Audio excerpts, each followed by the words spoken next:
Hi then, this is a quick walk around video for an extraordinary CRV actually.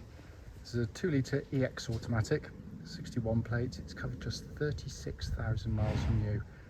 Full service history, 12 services, just about to be MOT'd. Finished in this beautiful deep sapphire blue metallic. It's got rear spoiler, side steps, wind protectors on the windows. Just a beautiful, beautiful looking car. We know this car well because I've just taken it in part exchange against a newer CRV automatic, because we sold it to a chap who had it last and loved it so much, decided he wanted to buy the later shaped one as well. Loved the car, and you can see why. Fantastic condition. Lenses nice and clear there. Bonnet exceptionally clean. Hard to imagine a better looking one, or one in better condition anywhere in all honesty. Near side beautifully smooth in the panel work.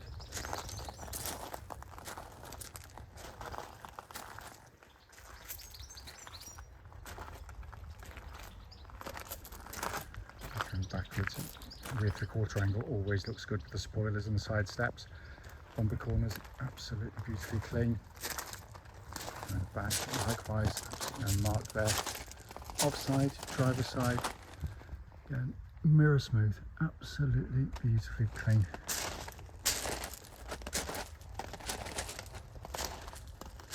I literally just washed it off, that's all we've done, not polished it. It's just got a natural gleam to it. But it is a truly exceptional car, this one. Let's go into the back of the car now. Cavernous boots, and it's got its full complement of equipment, which is rare. You've got the tonneau cover there, you've got the middle shelf, which if you turn it upside down and sit it in the bottom, you can clear a load more space in there. So it's removable anyway. It's coming to the back of the car now, and normally CRVs, which are family cars, are normally heavily used in the back. Yet the leatherwork back here looks almost factory fresh. It's absolutely incredibly clean. Coming in on the passenger side, the only internal wear, and it is so trivial it's unbelievable, tiny bit on the leather there where the elbow rests, which has been for the last 11 years, 12 years, and that's it. And I'm picking on that just to try and find something to report back, because it is otherwise, you know, it's as close to new as you'll expect to see a used car, in all honesty. Finally coming on the driver's side, getting the door cover lovely and clean, same with the footwell areas. The driver's seat, for a 12-year-old car, regardless of mileage, that is exceptionally clean. Inside the car now, engine's running as always, so the dash can be seen illuminated, and the dashboard just looks like new. It's incredibly clean now. Sat nav working perfectly. Pop the car into reverse, you can see rear parking camera likewise working exactly as intended. Let's show you the binnacle there, 36,629 miles, absolutely incredible. And there are no warning lights on at all. Finally, just to show you, owner's manual, pack and lock and wheel nut key, all here and present with the car.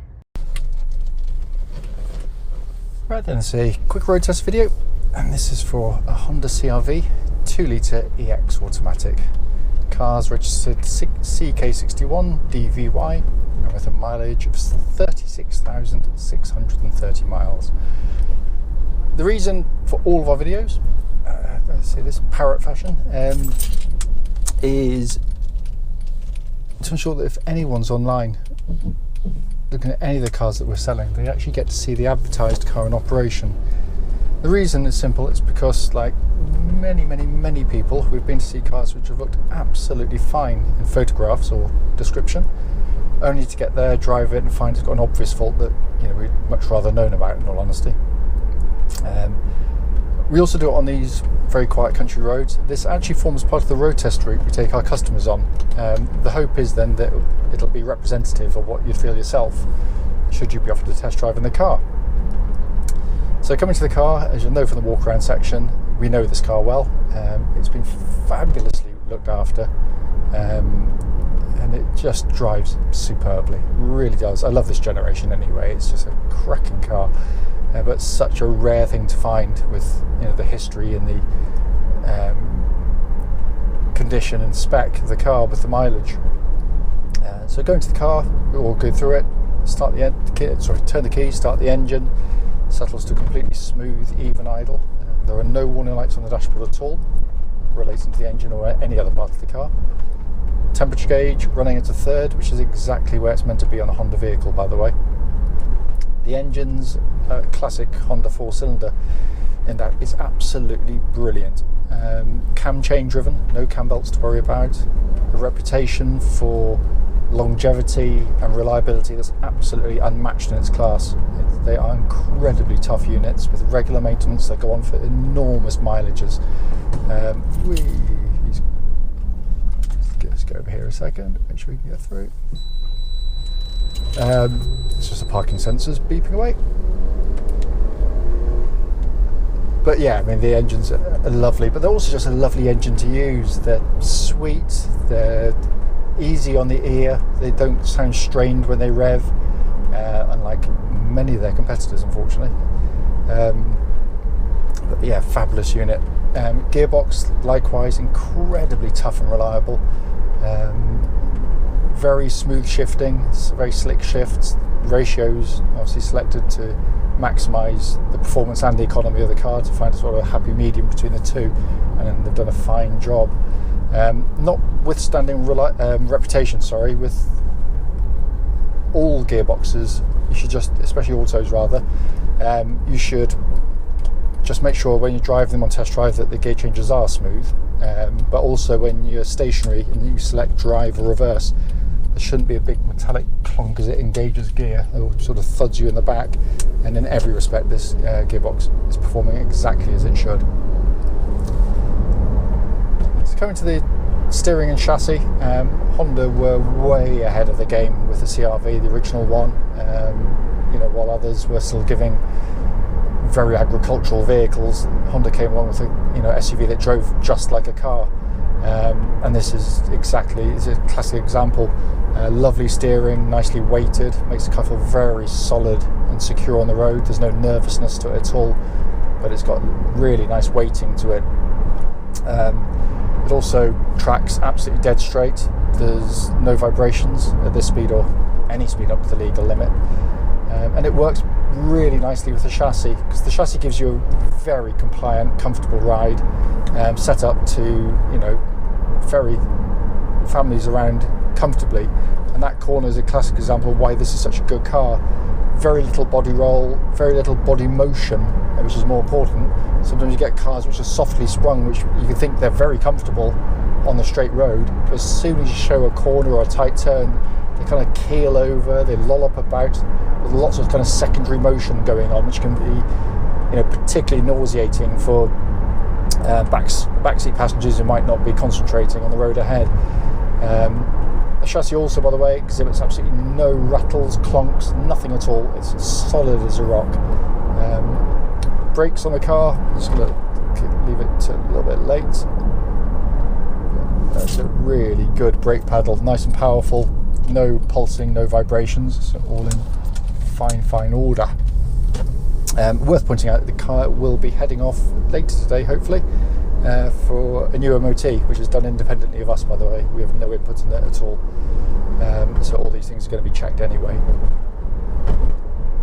So finally coming inside the car, which has been kept in beautiful condition in here. Lovely places to sit, beautifully put together as well, by the way. Build quality is exceptional in these CR-Vs, but it's also such a lovely place to sit because you've got fantastic visibility all round, so you feel very confident on the road. Big wing mirrors help with lane changes, parking manoeuvres. Obviously you've got the parking sensors and the camera to help as well, but you do feel very in control of the car. Dash layout is absolutely joyously simple to operate, in a world of cars which are becoming very complicated, and dare I say it, almost dangerous. The amount, people obsess about, I can't even think of the word, the technology for all the kind of the big screens and everything else that go on in the cars now, but they're just so distracting. You shouldn't be able to read text messages or emails on the road. Just look at the road ahead. And this is an interior that lends itself to being safe because everything's laid out really neatly. The sat nav's easy to use, dual zone climate control, an absolute doddle.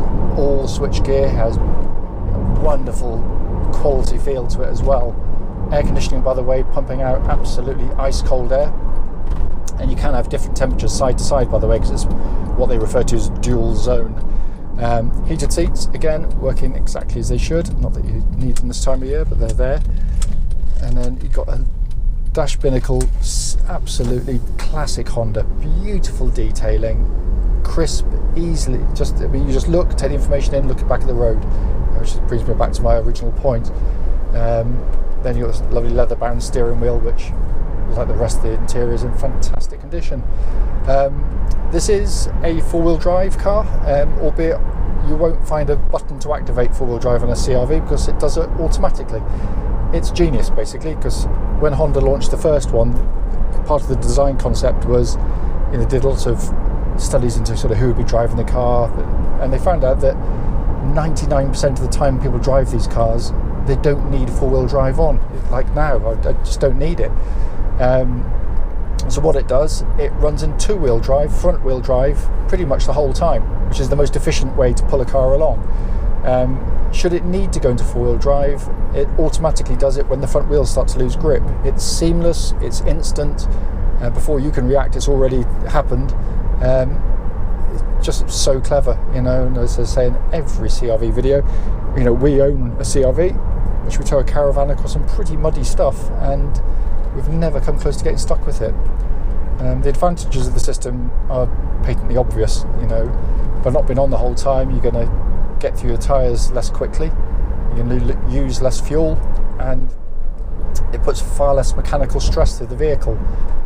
So much so that I think it's nearly 3 decades selling thousands of CR-Vs using this system, I can't think of ever putting a spanner on one in terms of the four-wheel drive system, so they are incredibly robust. The car, as you would expect, given the mileage and the history attached to it, drives faultlessly, drives absolutely beautifully.